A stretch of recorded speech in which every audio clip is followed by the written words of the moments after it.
But look what his pathway to a godly life is. This is his reaffirmation of his consecration to the Lord. And here are the truths. Verse 2 is the first one. David sought personal integrity. That was his goal. And it says in verse 2, I will behave myself wisely in a perfect way. O when will you come to me? Verse 2, the second half, I will walk, look at this, within my house with a perfect heart. That's a sign of integrity. Integrity is when you're the same way in public as you are in private. There's a great disconnect in our culture. A lot of people have this public persona, and they're totally different when no one sees them. And what he said is, I want to walk and behave with integrity.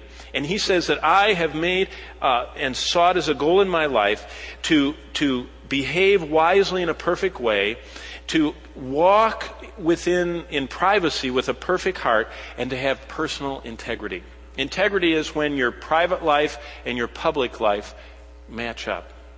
And you don't have compartmentalized that you can behave like this, like a pagan in one setting, but you have to act like a saint in another setting. Personal integrity was his first step on this pathway for his godly life. His second one, you find in verse 3 at the end. This is what he says. Well, it's the whole verse. I will set nothing wicked before my eyes, and in the middle, I will hate the work of those that fall away. What he says in verse 3 is, I'm going to have a personal pact of purity for my life and conduct.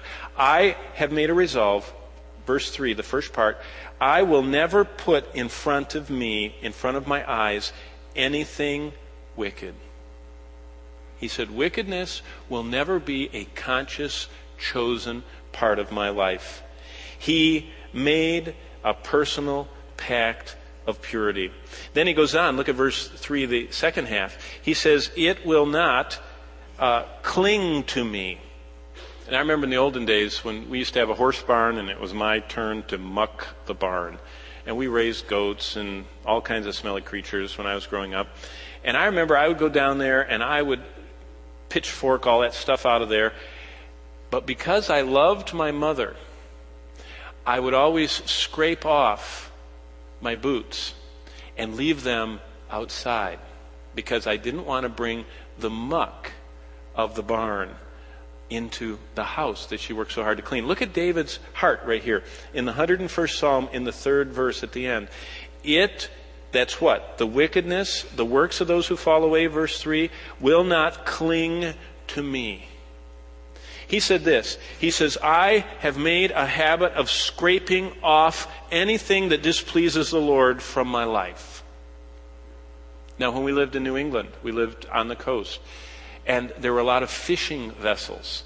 And it was interesting to see the places where they take those big, especially the ones that the trawlers go out, and they take them out of the water, and they lift them up, and they have to take these big machines and scrape off all the barnacles that collect on the bottoms of those boats.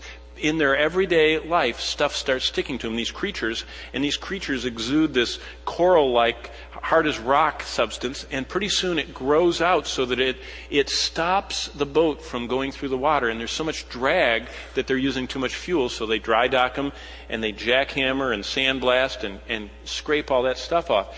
That's what he's saying. He says, I regularly go into dry dock. And he says, I've already decided this pact of purity. I'm not going to set wicked things before my eyes.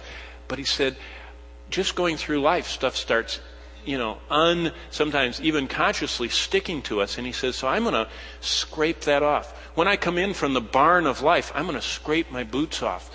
And I'm not going to have anything clinging to my life that displeases the Lord.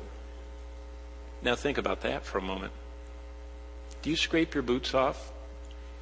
Do you go to dry dock regularly?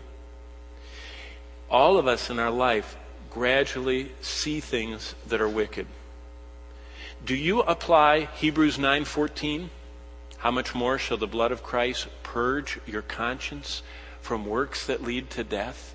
Do you apply Hebrews 10:22? Let us draw near to God with a true heart and full assurance of faith, being sprinkled from an evil conscience?